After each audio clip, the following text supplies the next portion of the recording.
Um, and just a heads up, the presentation is being recorded. So welcome to this community of practice, a community of practice for community builders in the international development and humanitarian spaces. So this is our second major event following a very successful presentation by members of LAFIA on community-led approaches to community-driven development. And today we're very fortunate to have Kate Pugh with us to talk about social capital and social networks and how they are intimately related. So Kate is currently the director of the Blue Standard at Oceanic Global, and as an educator, curriculum designer, and facilitator for over 13 years. Kate has been teaching courses on information networks, collaboration, and analytics in the Columbia University Information and Knowledge Strategy Master of Science program. It's quite a mouthful, Kate. And was its academic director for 6 years. In addition, she has published several books and articles focused on collaboration and knowledge. So welcome, Kate, and let me hand it over to you to get us rolling. Thank you very much, Ray. That was very kind of you, and I'm excited that this group is growing. We know we have about 70 people who signed up, and I'm really thrilled at how many familiar faces are here, and soon to be familiar faces are here. So, Ray, thank you very much for the intro. What we're going to do today, I will reveal with my sharing my screen. I'm just going to do that right now. Okay, so one disadvantage of sharing your screen is that you don't get to see all the smiles and faces. So while I share and take you on this journey about social capital and social network analysis, I am really interested in what you have to think and what you have to say. So please put comments in the chat, raise your hands, blurt out questions or blurt out comments and answers, and know that I will not be offended. I will enjoy it, and hopefully we'll all learn something new. So what I'm sharing with you is a little bit of background on why we care about social capital and why researchers and managers have started to measure social capital in the form of social network analysis over the last 20 years, and what some of the new insights are in those measures as we start looking at things like the success of the networks we convene, and sometimes the negative impacts of social media. So just as an introduction, a lot of people have different ways of thinking about the term social capital.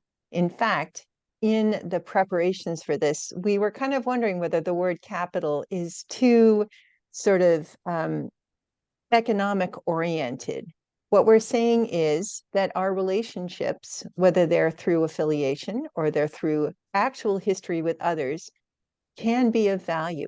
And those relationships can be things that we can attend to.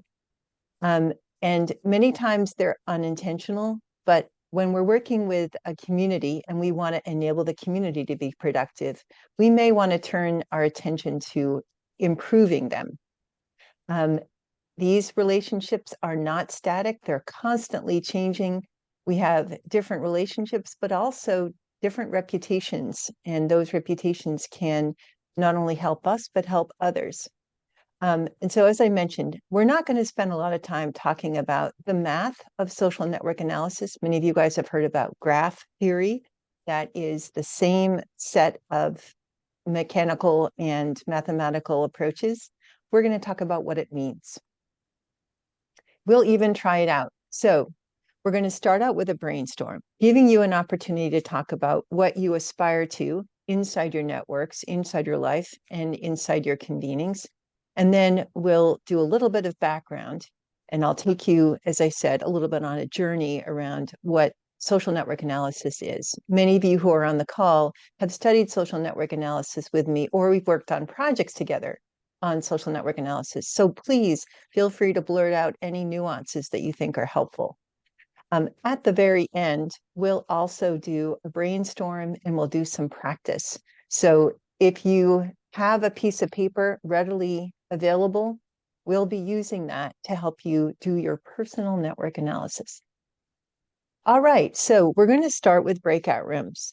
Only 2 simple questions, but really germane for where we're going today. I want you to think about your organizations or your network's goals or the organizations that you are potentially bringing together in a network and why you chose to do a network. Why are you potentially seeing that you can get better reach and connectivity and innovation from bringing people together? And then I want you to think about why would you care about social capital? What might be some of the reasons you want to bring people together? And you see, I've got stuff in here like animating them, encouraging them to speak up, bolstering their capabilities, having them stand on the shoulders of giants, possibly solving problems faster. But you need to define yours. So we're going to do the breakouts and we'll have, what did we say, Claudia, about 8 minutes inside the breakouts and then a little bit of a debrief. Yes, correct. Let's a little bit less. Let's have around 7 minutes on the breakout, and then we come back for the debrief. I have shared the questions in the chat with you, and hopefully that will translate to be streamed to the breakout groups. Okay, so I will. If you have any questions, let us know. If not, I'm going to be creating the breakout room, but I'm just going to stop to see if you have any questions. I think everything's good. Yes, we are used to breakout groups. So, all right. Okay, see you in a bit. Welcome back.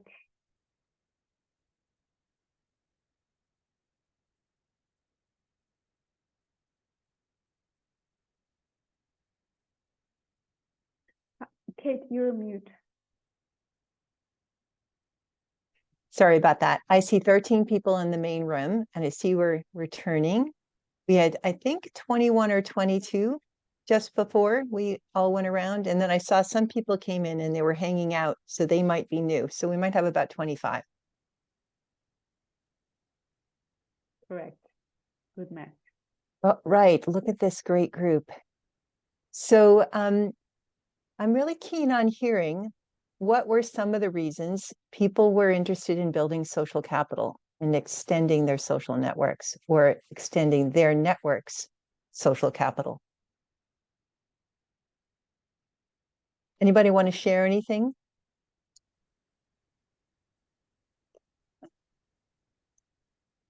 This is John. I'm happy to pop in with you. Yeah, or ahead. John. Sure, go ahead. Okay, go you guys. Yeah. No, it's okay. So I think it is very interesting because we somehow met with Arno and Heather on preventing disasters, talking about why it is important that you have trust in other people and how it makes you more relevant. And also they talked about super interesting projects I wanted to hear more about. And also that most of the time knowledge doesn't flow alongside of hierarchy. It flows alongside of like key people and hubs, and it is very interesting. And we all feel very passionate about analyzing it and elevating the results. Thank you. That's fantastic, and thank you for that, Arno. I know I can hear an echo of your voice in that because something we've talked about before. We've done work, Arno and I, together. Thank you, Yvette.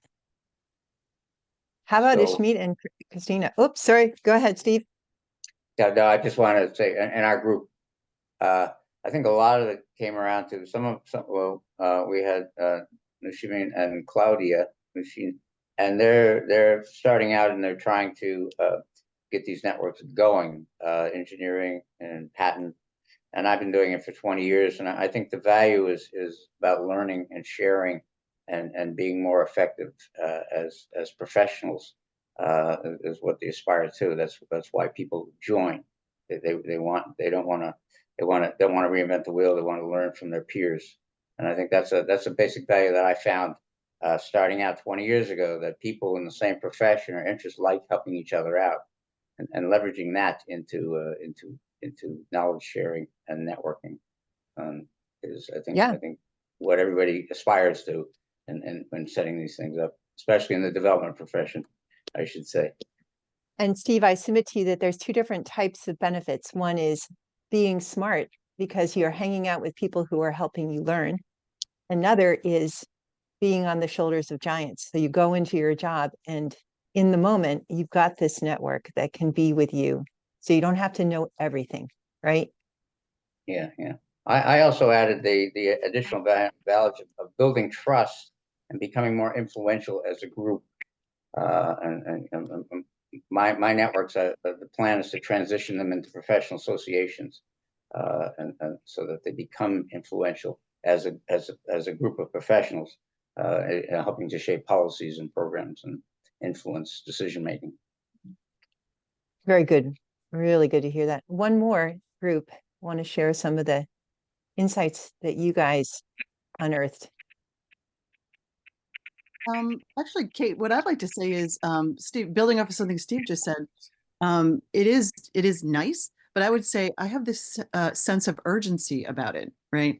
I feel like, especially post-pandemic, the need to create community and trust and to fill in blind spots is really critical right now. And using techniques like theories like what I've seen you put out there help to get people to sort of see past their need for I guess winning and the need and instead turning towards collaboration and sharing and working with others, that sort of thing. So it's an urgency thing I'm trying to get across. Yeah.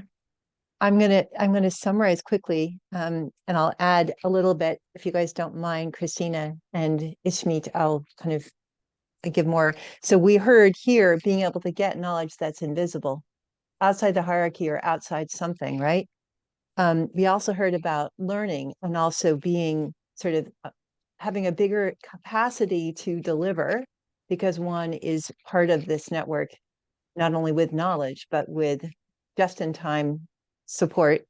I'm also hearing wellness or well-being, right? Well-being, being able to improve maybe one's ability to kind of reason when one feels alone. And then what 𝐋𝐢𝐸𝐸 and Christina and I were sharing is that you have a network to build network capacity, right? So it's not just the hero at the core, but it's others who are feeling stronger and stronger because they know that it's not just they alone. They're not just simply trying to shadow the hero, the center, right? Sorry, you are a hero, 𝐋𝐢𝐸𝐸. But also they know that they have others who are going to be available to them as they go and take action.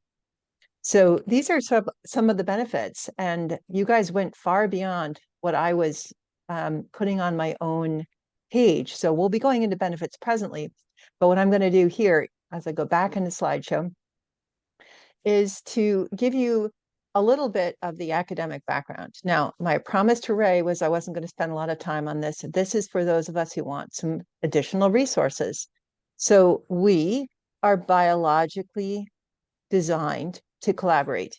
So our ability to work in groups, our conscientiousness, our reciprocity behaviors, our fairness behaviors are actually inherited. Many of you have talked to me about situations where you saw over time people exhibiting reciprocity and helping out others, even when they didn't know them. And that's part of our biology. Also, if you look at some of the behavioral insights that emanate from the work of Daniel Kahneman, and then we've got later on people like the Nudge team under Thaler and Sunstein, that there are a number of different things in our behavior which are about norming, about being observed. We are more likely to do something if somebody can see us. So we are just biologically there or cognitively there. Also, we've seen that when we look at language at a greater level of intensity, language that is oriented towards inclusion, language that is oriented towards acknowledge, language that's oriented towards civility has a much higher impact on people's intent to act. And my own research is in that domain, and I can provide you some examples. And then ultimately, one of my favorite things to say is that when we do really interesting rationalization, or we do a little bit of logic in a group, the areas in our brain that are activated during that collective reasoning are later activated in our brain when we do similar things. So Bo Seaver's research is about that, and I submit to you that's a really good reading. He looks at how when people are evaluating movies, in their brains, there's certain areas that light up, and then they go and they're later confronted with an evaluation task, the same parts of their brains light up, so they can be productive as an extension of their having been in groups. Why does that matter? The fact that we are social animals. It matters because as we're designing our networks, we should be thinking about the naturalness of it and the way that we can nudge it. So one question that a lot of people ask me is, what is the relationship between this thing we call social capital, which is this kind of idea that there can be these relationships that provide value, and a social network, or a social network that can be analyzed? So social capital itself emanates from a number of the things that you raised. You said, I would like to be able to see people engaging in a learning act. I'd like to be able to see people caring for each other in wellness. But it also comes from directly these repetitive interactions. It also comes from association. It also comes from reputation, which, by the way, is really similar to association. So if I show up, if I'm conscientious, I am more likely to be part of a network. And as we saw in the previous slide, that there's evidence that that is an inherited trait. The value, this thing we call social capital, is what flows in our networks. Now, we don't want to take it too far. That doesn't mean we should go and like compliment everybody and see if we can build social capital. But it does mean that over time, showing up, being present, being associated with people with positive reputation can pay off. And at the end, I'm going to be talking to you about some deliberative practices. So what's the rationale? This is some of the stuff you guys just said. So survival, we're talking about things like wellness. We actually know that people who have togetherness, who spend time with other people, have lower morbidity and mortality. Now, interestingly, they might themselves say, I'm not lonely, but if they are alone, meaning they don't have somebody who's attending to them, they have higher levels of morbidity and mortality. That's the work of John Steptoe, in case you're interested. One other reason is opportunity. Opportunity could emanate from our friends' friends, even if we didn't even know that opportunity existed. And that was one of the things that Steve raised. So we learn, and we also have this standing on the shoulders of giants. We also become more resilient. Remember when we were talking about having people in the network, we're standing up a knowledge network, having people know that they can rely on each other makes them more likely to volunteer and engage. Why do we care about getting data? Why do we care about measuring social networks? Now, the reason is not because we're super geeks and we're really worried about graph theory. It's because there's a possible non-intuitive discovery that comes from looking at the network. We might discover that we're not getting diverse ideas. We might discover that we're kind of in an echo chamber, even though we didn't think we were. I am guilty as charged.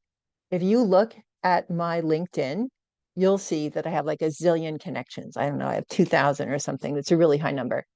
And if I open it up, it's mostly you guys, you people who love knowledges and networks. Now I'm working in sustainability, and people are just naming names right and left. And I'm like, oh, damn, I don't know those people yet. So it's really important to start looking deliberately at your network. Diversity is extremely helpful, but also branching out into opportunities requires effort. You can also find, if you look carefully at a network, for example, in your business, that there might be isolated people, there might be silos, there might be areas that are at risk. Maybe somebody who is isolated is not getting the care that they need and they may be ready to exit. On the other hand, you might choose to put them into a silo so that they focus. So there's got to be a reason for people to be in different places in the network. You might find heroes too. You might find somebody who's completely exhausted because what they're doing is they're connecting everybody. Oftentimes people who are in web management type of roles are like that. On the other hand, they could be a roadblock and not even knowing that they are. They could be exhausted, a roadblock, and a hero all at once. You might also want to just see whether there are people who are doing interesting things and they just don't have a big enough audience. There are people who are doing incredibly valuable things for a small group of people. And with a little bit of support from you, you can give them more scale. So we asked the question, what does it actually look like? So we're going to talk a little bit about social network analysis. And this is also a promise. If this group votes, I will come back and do a lot more geeky stuff on social network analysis. This is what I teach at Columbia, and I love it. So you can't get me stopped to talking about it. So let's move from social capital to social network analysis. So there are some really interesting non-intuitive things that we're going to talk about.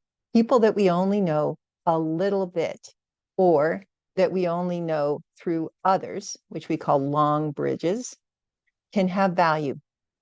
It might very well be that my friend's friend has access to a new job.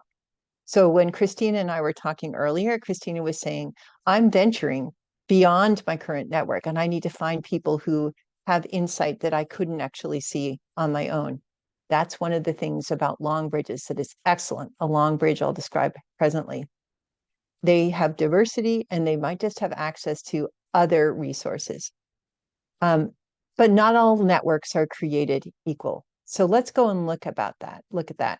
One of the things I will underscore, and I underscore whenever I talk about this, is that once you understand social network analysis, you'll find out that the structure of the network trumps the charisma of any individual influencer.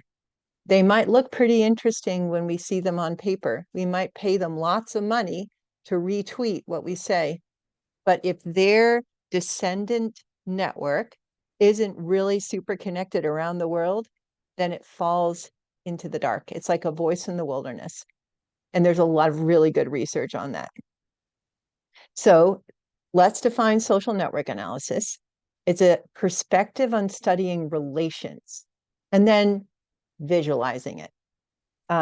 So the ties that could be emanating from our having volunteered or our having done connections, or it might be that we know somebody, contributions. So you're going to learn a little bit about the vocabulary, but this is a good graphic to look at. So for example, this person right here, you might call a central connector. Sometimes we call them a hub. We've got other nice names for them, but they're a central connector. Look at how they bring the green dots, these people out here who might be a research organization, into connection through this this line to the purple dots. Thankfully, some of these green people are having lunch with these people way over here in this area on the right, some of the purple ones. So these purple ones don't always have to go through the circled person. Thankfully, because we might need different routes when he's won the lottery, right? Or when he or she has a vacation. Now, look at this one here. This one's pretty compelling.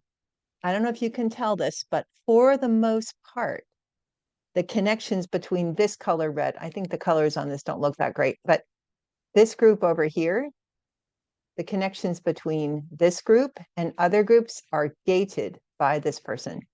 This is what we call a structural hole, which means that this structure could be broken apart if we were to remove this individual connector or this central connector. So I just gave you a little bit of a heads up. Now I'm going to tell you a little bit about the vocabulary. So when we draw a network, as you saw before, there are these balls. We call them nodes. Those are the people. But you can also do a network analysis where the objects in the networks are assets. You can have a knowledge base be a node. And then these things here are called ties or edges or links or bridges. People use lots of different words. So you've probably heard the strength of weak ties. Well, that particular author used the word tie, but suffice it to say, it's the line. And you can have a directed line, which means that this guy gets goods from that guy. Sorry, I just clicked on it. Or undirected.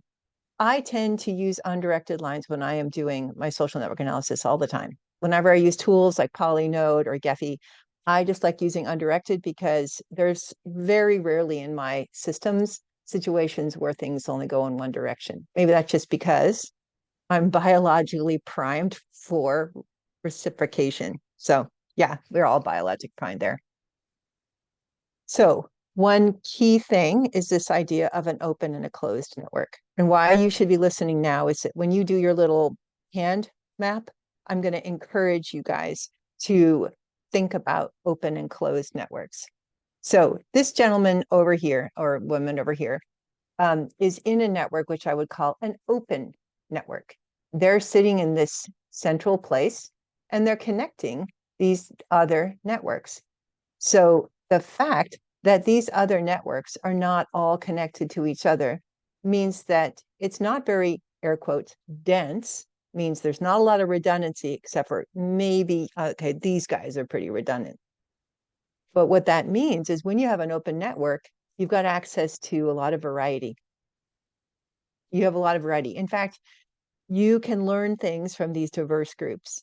The second thing that's really nice about this is that you can also be of service.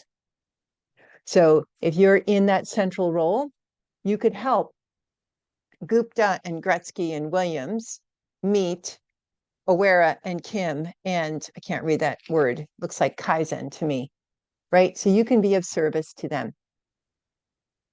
Now, a closed network is also called a dense network, is one where there are a lot of common sources of information.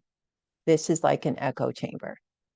So not everybody knows that they're in an echo chamber, but sometimes what they hear is coming from the same source, which gives us yet another set of ideas. So I'm going to tell you a couple of other little kind of tips about social network analysis. So you just learned about open and closed, and I'm going to tell you what I meant by long bridges, weak ties, and also small worlds. So on the left, see how we drew these thick lines? The lines can be generated by the number of times that you interact. So you don't need to only map the fact that people are connected, but when you're using a social network analysis tool, you can also say they're connected a lot. So this happy person here has nice, strong ties. This might be his family. This guy on the other side, yeah, has some strong ties, but also has some weak ties. Some people that he knows only casually. So if I click, so a weak tie is sort of an infrequent tie. Now, the nice thing about this, if you just think about the math, if I'm only connected to another person weekly, that means they're probably connected to a lot of other people, right? So it's just a matter of time. They've got to put their time somewhere else. There's going to be more other connections. They might also be connected to other facts. This is what you call a long bridge, and I'll show you how. So here's our friend. He's connected to this person over here, and this person in turn is connected to this person. The long bridge is the fact that you've got two hops, 1, 2. You've got two edges between them. And as I said, these words, bridge, link, edge, they get used kind of interchangeably. Now, if I click again, this is the idea of a small world. And what that means is that it only takes a few connections to create an opportunity. So if you look at this here, this guy goes over to his buddy, whom he knows pretty well, which could be even a family member.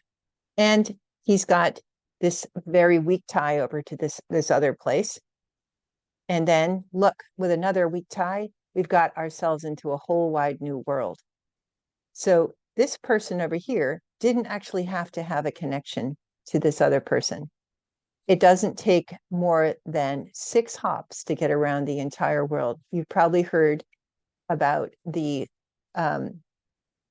6 degrees of separation of Kevin Bacon. Researchers have shown that, in fact, we could probably get around the world to every individual with fewer hops than 6. And the reason why it's 6 and not a smaller number is because of what we call bunching. So when we saw right here, I'll show you just a second. So when we saw a closed network, most of these guys' time is being spent recursively. They're just getting back at the same group.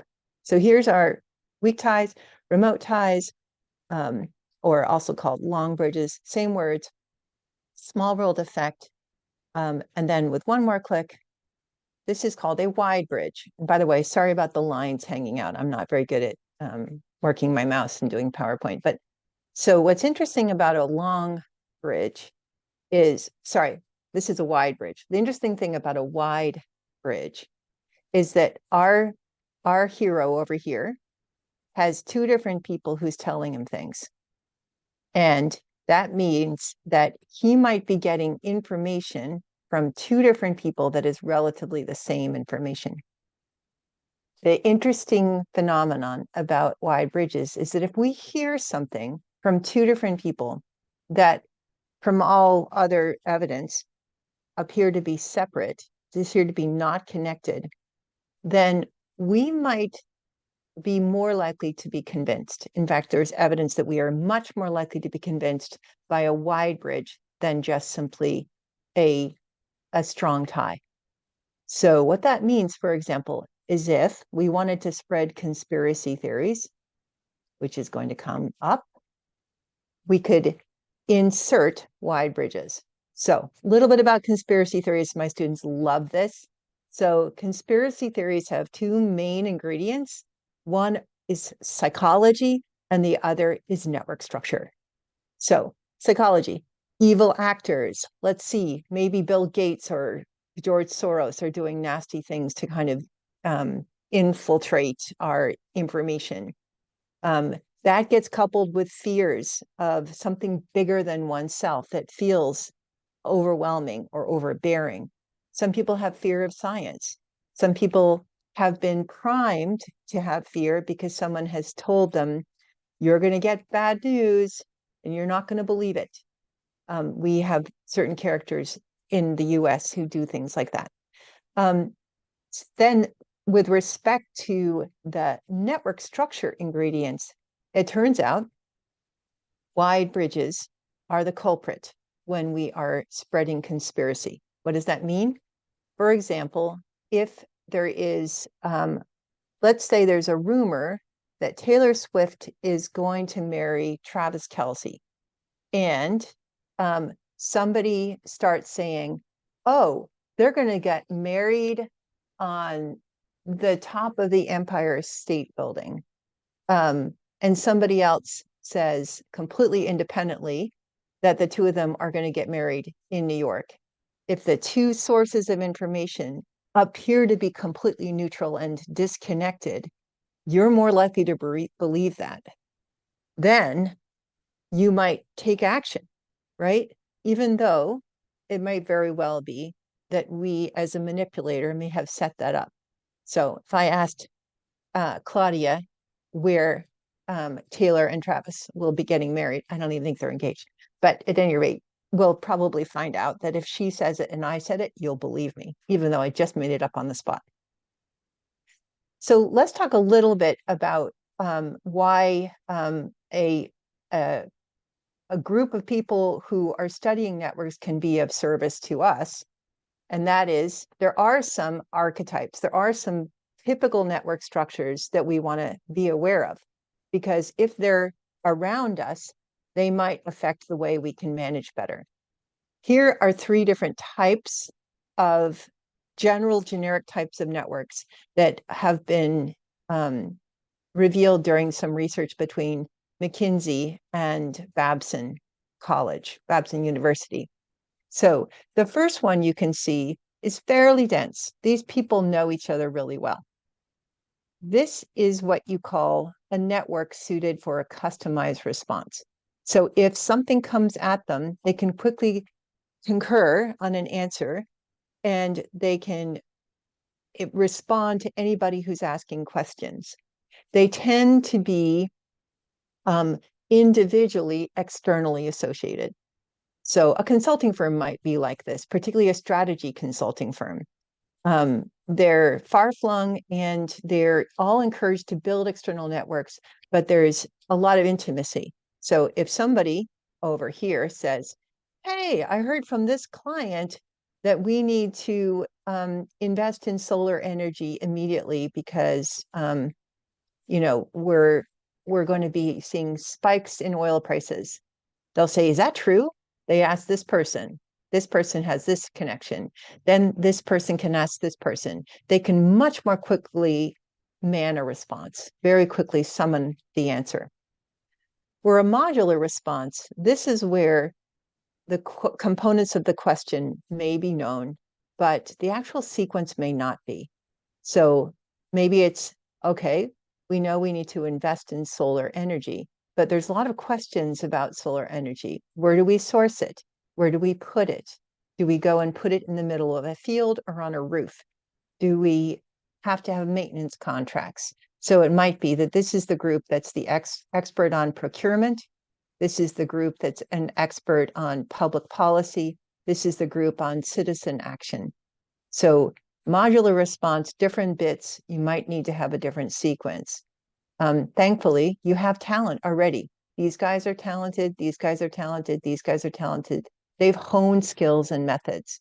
Whereas on this side, they're much better at impromptu solutioning. Okay, so finally with scale, the idea here is that when the question is asked, everybody is set to do their own job, right? And in fact, we even know the sequence of the job. So a question comes, this guy answers, and in that case, let's say we've already invested in solar energy. We already have, if you will, a fleet of solar panels.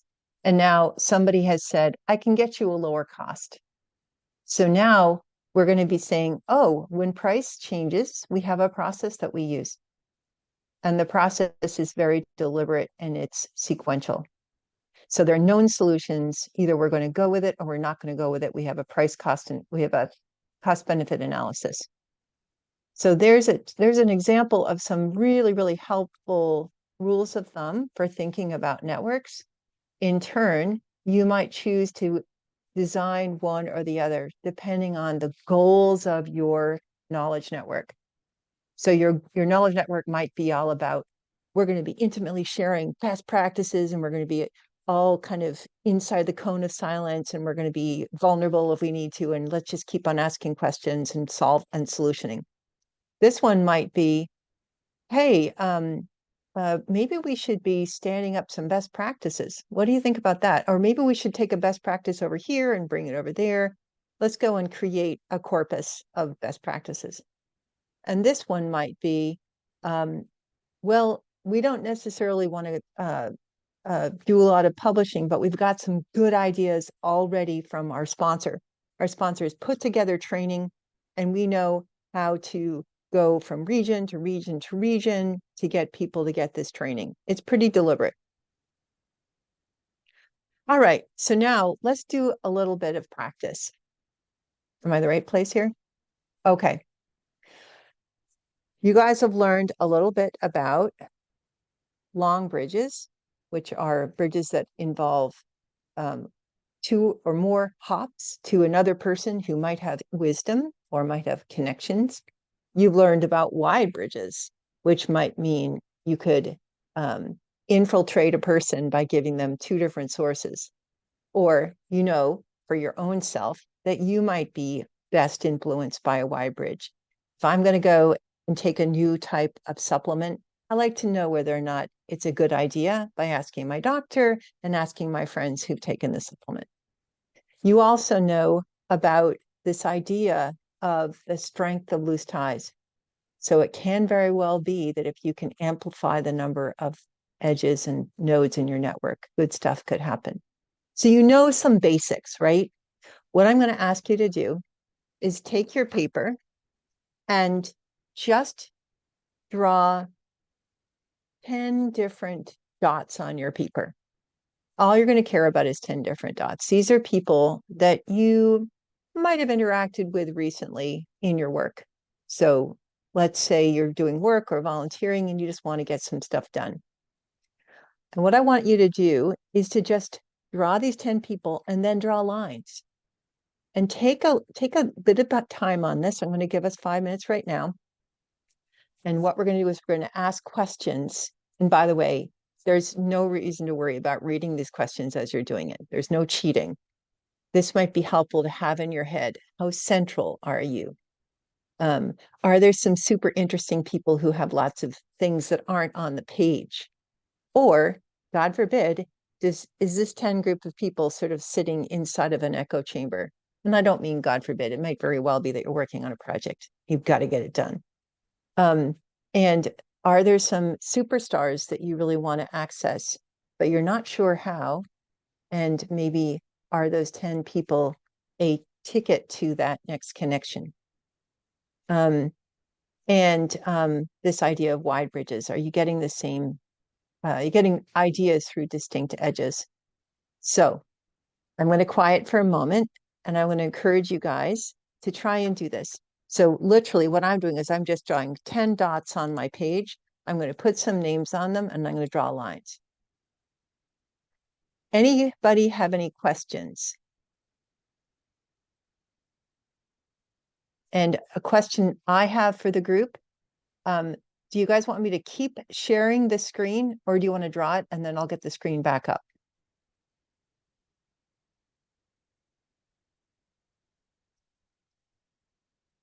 Okay, let's do it. Sounds like people are already at it.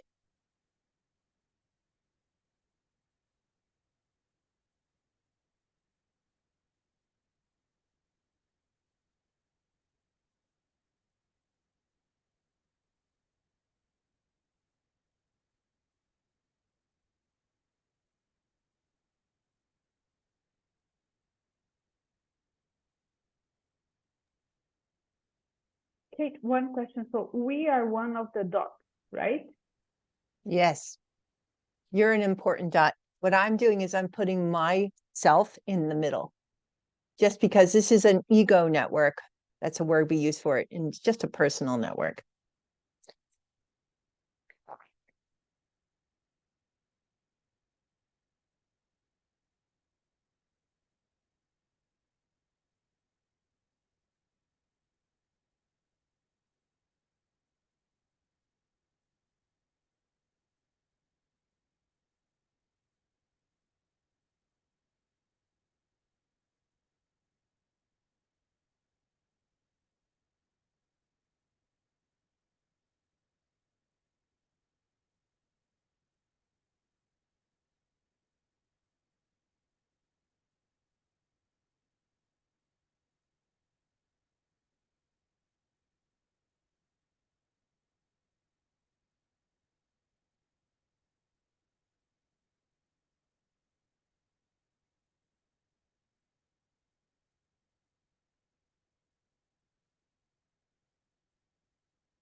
By the way, if you feel like putting in more dots, do it. That's perfectly fine.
Okay, how about 1 more minute?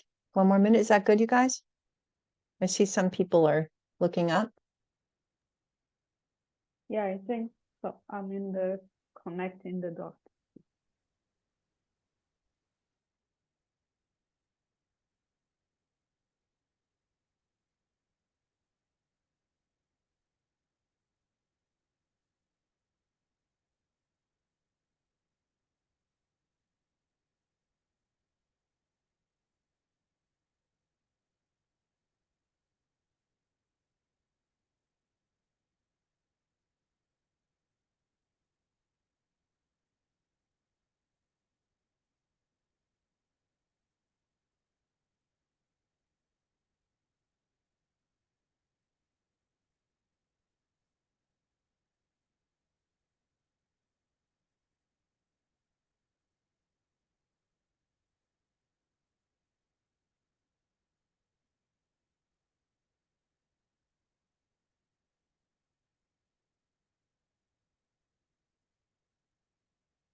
Okay, so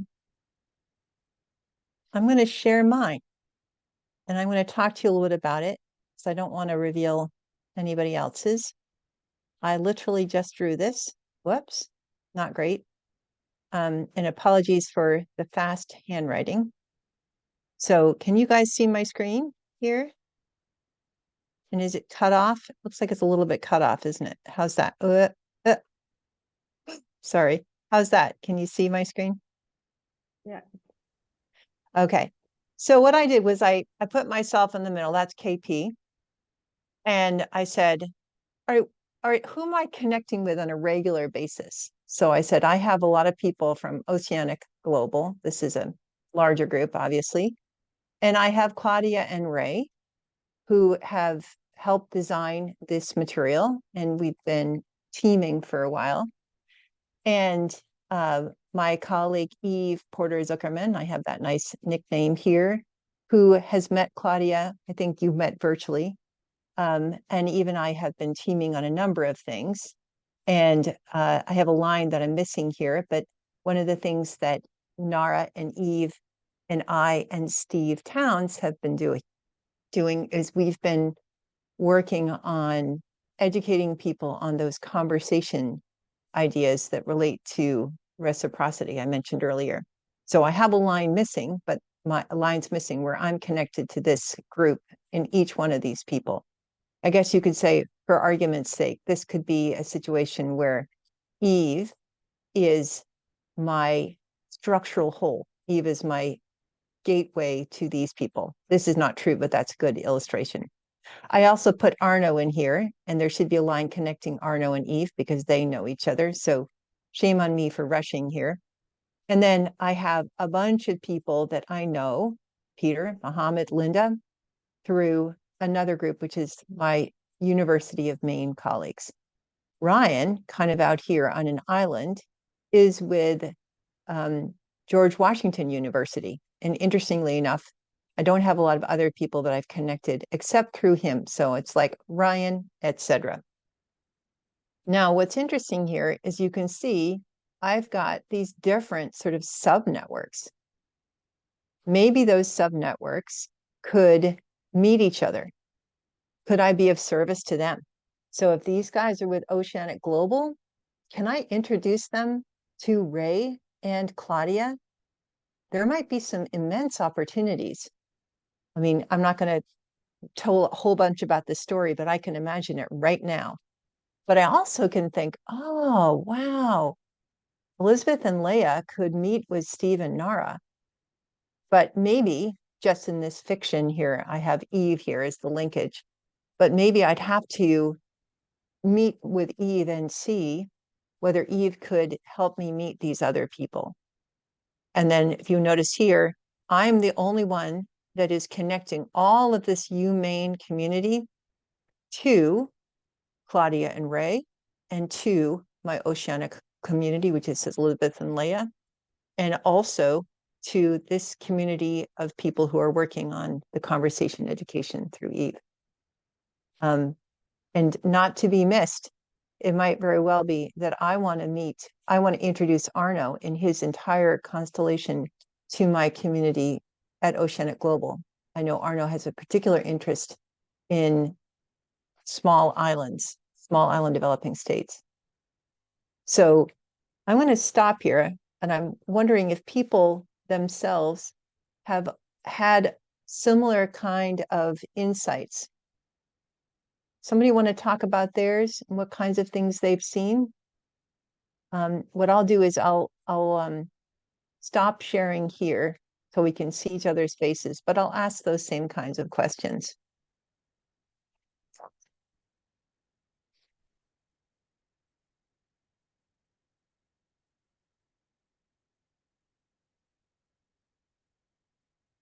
Somebody want to talk about things that they observed when they drew their little network? I think I can get us started. So I think it was an amazing exercise. If I was going to do it again, I would do it better. What I think Kate did better than I did was when I add myself and then I started adding people, but not around different networks that I connect with. And then when I saw what Kate did, it opened my eyes to different things. Basically, I guess what I did is I added everybody from one network. So, and then it became like more of these echo networks that Kate is talking about. And then what she did is, I mean, she created more of an open network, which I thought was amazing and open opportunity for me to see how can I serve them and how can I be of service. And I'll pass the word to other people because we had many more people wanting to contribute. That's great. Anne, do you want to tell us about what you saw? Sure. And hi, Kate. It's so nice to see you. And thank you. This is awesome. I think one thing that I saw is that I'm working with a project that is decentralized in 11 countries, providing nutrition support in community-led development. And I'm part of a sort of global network where we're trying to connect with partners that can support the project. And what I realize is that the heart of the work, which is the partner communities work, they're only connected through one way, which is through our country teams, and then through, you know, us. And then, so by the time some of the potential partners for the work get introduced to it, they're like 3 removed from the actual scene of the work, right? And the people who are the communities, right? So finding ways to connect that better, I think would strengthen everybody's understanding of the project and ability to conceive of partnerships to move forward. If that makes sense. Absolutely. Absolutely. And by the way, you probably know that I have a little bit of a bias, which is just simply, you know, standing up a nice marketing brochure won't do it. What you need to be doing is connecting humans to humans. And sometimes you have to do each one at a time. But I can think of a lot of things, and we're going to have the next slide talking about design and what we're doing. Great. So very, very good. Very good comment. Yasmin. Oh, you got on mute. I mean, you are on mute. Yes, I'm always doing that. Sorry. So I thought this was a really interesting exercise because the person who's really connected to a lot of people isn't as much of a value as where for what I want to do going forward in my network. Like, yes, we know a lot of the same people, and that's great, and they're connected to a lot of people, but it's the weaker ties at the edge of my network. Like, I want to get to know these people better because it's a network I haven't tapped into yet, where the other one is a bit more saturated. And it's not that it's bad or good. It's just like, okay, this is more of a mature network that I have, and there's another one that's less mature that I'm looking to explore it and see where it goes. So I thought it was a really good exercise to kind of evaluate your network, evaluate your connections, and see where you want to focus your energy. Not to say that you are ignoring other parts, but you want to keep it rotating in sort of a queue, and you'll go back to the other network, as time allows, because you want to keep enriching them. But it's also about building new ones as well. Totally true. Totally true. As you were speaking, I was thinking about some of the collaboration strategy that Morten Hansen put together. If you guys haven't read the book, it's called Collaboration, which is a great name. He says, your collaborations could be hoarding or not invented here, or people can't find each other, or they are jerks. But he has these 3 things he recommends. The first one is unification, just speaking about how collaboration matters. Second one is assigning managers to be what you call T-shaped. So give them some responsibilities for working across groups as well as their core area. But the third thing he says is create nimble networks. And he talks a lot about helping employees themselves do exactly what Yasmin did. Tell your employees, get out a little bit. Tell your employees, find people that you wouldn't have known. Really important for you to increase the variety of your connections, because oftentimes younger employees don't have those connections and aren't what you can say standing in the pathway to opportunity. Serendipity comes from being there. I'll share a story. Well, I went to a conference and I met some interesting people. And normally, you make contact with people, you just say, "Oh, it's so great to meet you. I'd love to set up time to get to know you better." I did something completely out of character. I was just like, "I'm a consultant. I'm looking for roles and ways that we can work together on something like freelance or I just put it all out there. Like, I'm looking for work. I was very intentional and direct and a little blunt, actually. And I contacted 3 people from that conference. 2 didn't respond, but one of the people did. And it turned out to be amazing because I met with them, and now I'm meeting with the partner of the organization. They've sent me stuff. I've signed an NDA of some sorts. So sometimes direct is not always bad. It's just how you phrase it. Like I was like, hey, I was honest with them. I was vulnerable. It's like, hey, I'm starting out. I'm looking for projects. Love to connect with you. And I think sometimes you also, when you're doing this, have to realize, once you've sent the message, let it go. If they don't respond, they don't respond. If they do, you just keep going. That's so great. I'm going to have to leave it there, but I want to hear more about that. That sounds so cool. John, you raised your hand. Yeah. Hi, Kate. So 2 thoughts hit me in this exercise. 3 really. One, I'm not good at drawing circles, but other than that, I realized that this idea of visually seeing that maybe there's an opportunity connecting people is, I guess, what LinkedIn's been trying to help me realize. I have 10 or 20 or 30 people in connection with someone else. That in itself is kind of drawing a picture. Like, why am I not connected to that person? I was at the KM World Conference last year, and there was a person that said, I see your name and we should probably connect. And he brings his phone and he goes, there's 85 people that we both know. How in the world have we not connected by now? So first I realized that's kind of what I guess LinkedIn's trying to lead us to.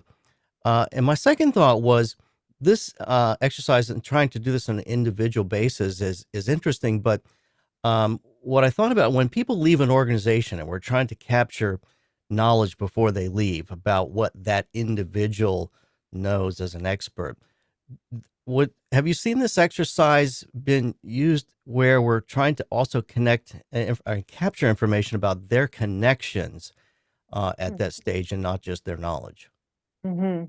Yeah, and it's really important to be doing like way in advance. Let us know what kinds of connections are there, and how knowledge is being shared. So it might be that they're playing that heroic role that we described before, getting two groups to talk to each other, and knowing that in advance is helpful. By the way, we can avoid losing them because they won't be burnt out, right? But we also can say, oh, if we want those two groups to be connected, we want the information from marketing and engineering to be flowing, we might need to deliberately invite them to a party or something like that, right? Or do a scavenger hunt so they find each other. We'll talk more about that. 𝐋𝐢𝐬𝐬, you're going to be the last one, and then we're going to do the last slides.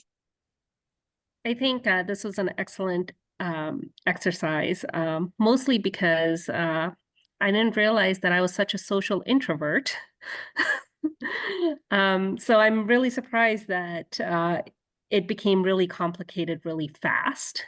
And then I realized some of the gaps, like John was saying, not to, like these people aren't talking to these people. And, I'm the bridge that needs to kind of be empowered to connect these people for some of the shared goals that we're working towards. Yeah, like what Anne said. Anne knows that there's something that she can invest in to be a bridge. All right, so I'm going to go ahead and share my screen here. So kind of the bottom line here is that the structure influences you. So in many respects, you're the product of your family, you're the product of your life, you're the product of your genes, and you're also the product of your network. And you're also contributing to others in that network. I probably am at my worst when I'm not connecting with other people. I'm not there to create opportunity. So I'm sharing with you one of my guru's works. I consider Rob Cross a guru and a friend. He and Andrew Parker wrote the book, something like Achieving Success Through Social Networks. It was a silly name, but it was a remarkable book. It got everyone sort of exposed to the value of looking at networks and doing a better intentional piece of work on networks. And so what they wrote was, these are a couple of the things that you can do as an individual and that you can teach your staff or your network members or your volunteers to do themselves. I love the idea of investing in this kind of very distinct set of things. So 𝐋𝐢𝐬𝐬, you said you were noticing that you needed to make connections. Maybe you need to spread geography, or maybe you need to go across levels of experience or age, right? Get some Gen Z in there. I'm putting my cursor on the one over here on the right. Stand in the way of serendipity. Find people who are natural bridges. So find them, get to know them. At 3M, they have people rotating between different groups. Those guys are natural bridges. And cultivate people to help kind of do bridging activity. Doesn't even have to be a specific party or event. You can get people who have now a responsibility to do that bridging type of thing. Oftentimes it helps to have a rotating facilitator. One network I worked with took the youngest person in the network, told them that they're going to be the coordinator or the facilitator during a certain year. And in order for that person to be productive, they had to interview the senior people. So lo and behold, there was a natural networking occurring. Calculate trust. We build trust by being consistent, by showing that we have integrity, by being transparent. But that came up a lot, you guys. I don't know how you got into that, but being transparent about your intentions. So I think Yasmin said, she knew that to build that bridge on the spot, she needed to say why she wanted to build the bridge. She had to be transparent and even vulnerable. Be curious about other people. Let them know that you're really hearing them.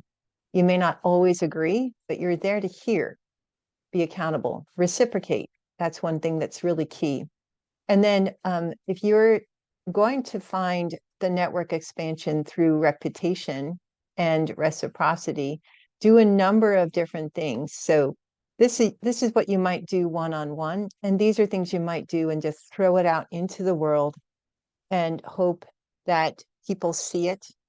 This might be working at a broader level, and I don't need to go through these, but one of the ones I love is give away something of value.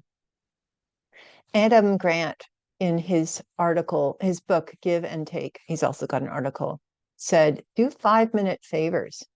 And don't do them because you want them to come back to you. Do them because you want to put something out into the world.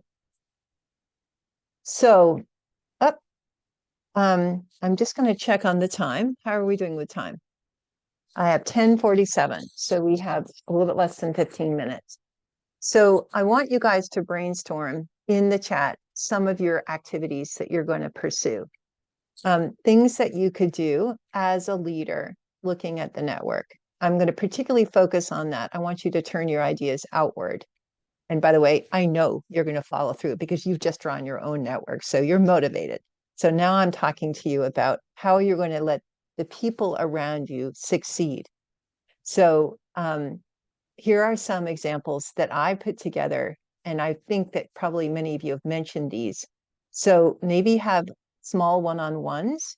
So encourage your staff or encourage your network members to do what we sometimes used to call dialing for dollars, or virtual coffees, or have them go to a beach cleanup. There's a plug. So Oceanic Global does a lot of beach cleanups, and you're welcome to join us. And just let me know and I can invite you. Conduct scavenger hunts. So you could like randomly say this week, oh, who in our group is really good at skateboarding? That's really cool. So someone's going to have to do a little bit of connection. Hey, John Lewis, do you know someone that skateboards? And John will say, I don't even know what skateboarding is. No, you won't. You're probably saying, I'm a master. But at any rate, this might be something that you could do, a scavenger hunt. You can decide what you want to call it. Maybe do field trips. So invite some members of your team to get out of their home offices on a specific day and go to another region. And in that region, learn what other people are doing. And I'm thinking about you. Your example would benefit greatly from field trips. And even if they're virtual field trips, that could make some connections. Teach conversation practices. So as I mentioned, Nara and I, Eve Porter-Zuckerman and Steve Townsend are developing some materials and approaches, and we're standing up some consulting services to improve the way people care for each other in conversation. How do they draw others in? How do they summarize? How do they ask great questions? How do they make sure that they are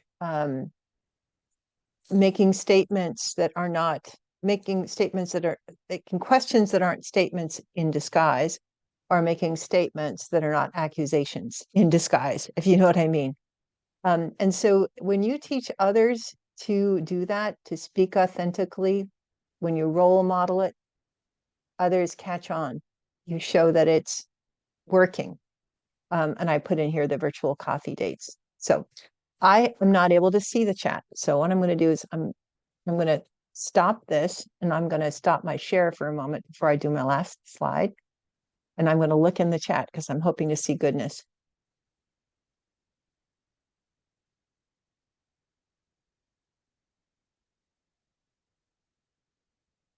Virtual coffees. Yes, Courtney.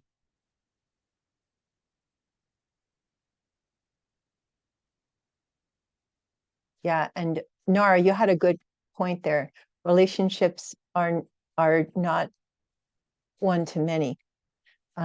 What you could have in a one to many is you could have a reputation, but ultimately when people want to get to work and support each other, those who are the many need to be connected to others. And I see people voting that one up. Coffee dates, yes. Scavenger hunts. Larissa, that might be fun. Invite me to Brazil, I'll come help.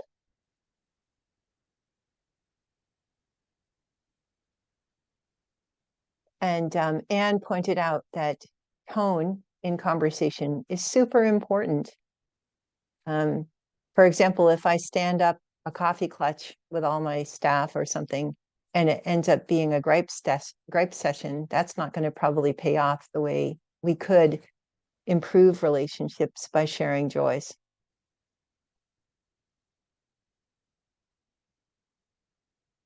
Oh, inviting external experts. Yvette, that's a great example. I also encourage you to try out, Yvette and others, this idea of having a more junior person sort of play a role in bringing those people in. There's a lot of learning that occurs, and you build up the more junior people, and sometimes the more senior people enjoy the mentoring. If I can chip in, I do internal podcasts in the organization that are multi-generational interviews for knowledge sharing, and in kind of like YouTube style, that there is one question and the 25 years old answers something about how they see the thing, and the 65 years old, and it's just amazing. Like it's really our company show. Very cool. Yes. Oh my gosh. Oh, and Claudia says that she's going to be the first person in the work conference since the pandemic. Oh my, good for you. Courage. Yeah, first time going back to work since the pandemic, because I was working in DC for almost 8 years. Oh and my. then, yes, I'm working remotely. So oh, good for you. Back to the office for 1 week. Looking forward to. And Yasmin says, one of the things is, remember we said, give something of value. So share more original content. And I would submit to you that the more that spawns a dialogue, the better. It's very hard on social media. The word social in social media used to mean something very different than it does today. Today, social in social media just means big. And I think it used to be much more around interdependence and reciprocity. Games, and that's so nice. I agree. You know, remember I mentioned the research of Bo Sievers that he was based at Dartmouth at the time. I think he's at Stanford now. That people's brain activity gets echoed in the activity after they've been getting together in a group. And what he underscored was that if there's somebody who is greedy and taking the air out of the room, the oxygen out of the room during the conversation, they pretty much sabotage the whole process.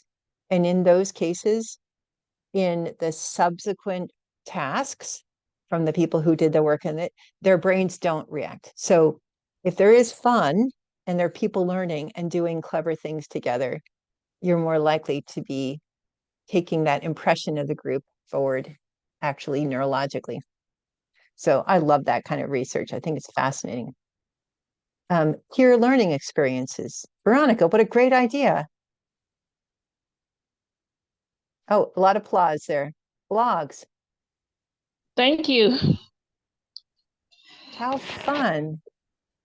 Can I talk more about it? Please do. Okay. Hi, everyone. I work as a programs manager in Kaduna State. For those of them who were in the breakout room with me, I talked about it earlier, where I come from in Northwest Nigeria. In a bid to build our capacity as a team, we looked at where we had weakness as a team, and then looked at organizations who had higher capacity, and we reached out to them that this is our gap, And this is how we intend to close the gap from our team. So we sent 4 of our team members to 4 of our team members to 2 organizations. That's Christian Aid and then Planned Parenthood Federation of Nigeria. And they were there for a period of 4 weeks. And what the peer learning experience did was, if I, as a programs officer, for instance, I am new in development work and I don't have the capacity to deliver on the job, in Planned Parenthood Federation, we pair the programs officer from our team with a programs officer in Planned Parenthood Federation. Since we are a community-based organization and they are an international NGO. So obviously they have the capacity in terms of their program design and implementation and their scope of coverage, which we as a community-based organization didn't have. And so for the 4 weeks, our team member was there. He learned what program design is, program cycle, implementation, program closure. And coming back after the peer learning experience, it gave us insight into where our gaps were and our weakness as an organization, and that has closed the weakness we had in terms of program design and implementation as a team. And following the success, we have now gone to communities with that model, such that for those who are familiar with Nigeria, there is a local government in Nigeria that has been in conflict in the last 30 years. And sometime last year, we were able to carry out a peace mediation in that community, and we found the need of the community that for persons that are 30 years and below, they have never experienced what it is to live at peace with their neighbors. So what we have designed for the year is we are going to take some key stakeholders out of the conflict-affected community and bring them to another community that has been at peace. Even though Kaduna has experienced its own share of conflict over the years, we have observed that despite the conflict, there are some communities within the state that have not experienced that gravity of conflict. So we are going to pair them over a period of some few days. They are going to interact, they are going to learn, they are going to exchange ideas. How have you been able to live in peace while we have continued to live in conflict? So that's what we are looking to apply this year. And I really want to recommend that to organizations. I'm open to engaging further. Anybody who is interested in that model, I can talk better on that. Thank you. Oh, hooray for you. And Yvette sent you a note as well in the chat.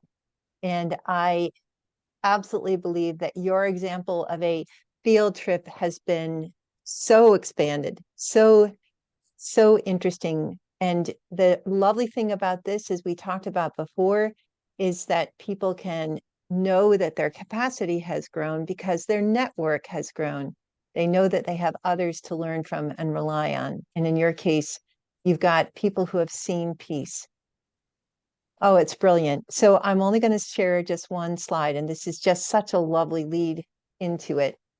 And that is here, which is a wonderful quote from Wayne Baker, who was an author early on about the whole concept of social capital.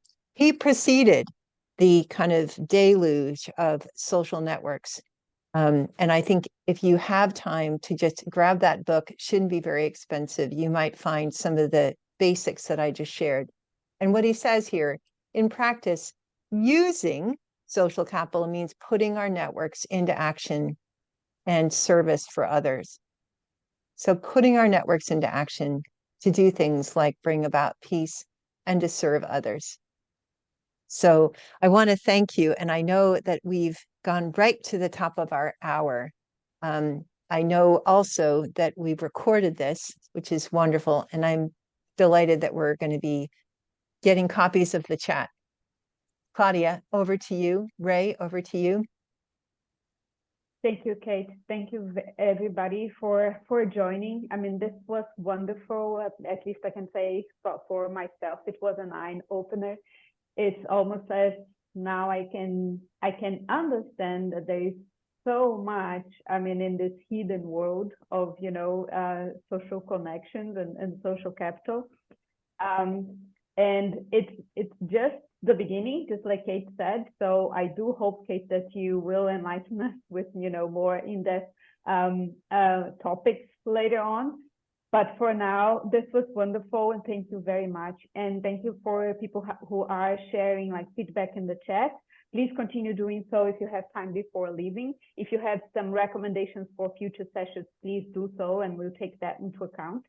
In terms of next steps, we will be working as a community. We will be working on our stewardship circle, as Ẓarko shared with you. We have just had this election day, so we have 6 more people joining the stewardship circle, and we'll be starting to connect and implement what we jointly developed for the community charter. And we are also organizing some other sessions. The next one should be a session to present a book that was recently launched at the World Bank. It's called Communities of Practice at the World Bank. But we'll share more about that soon. And in immediate follow-up, I will send you a message with the recording and the PDF of the slides with the references for you to have it. And we'll continue the conversation. Thank you very much for joining. Bye, everyone. Thank you all. I'm very happy this was such an animated group, and we're looking forward to this conversation continuing. And if you want to get me on LinkedIn or any other place, I'll put my name in put my contact information in the slides. Great. Thank you. Bye. Thanks, everybody. Thanks, Claudia, Ray, and Ẓarko. Bye, everybody. Thank you. Thanks, Bye, Kate. Bye, everyone. Bye.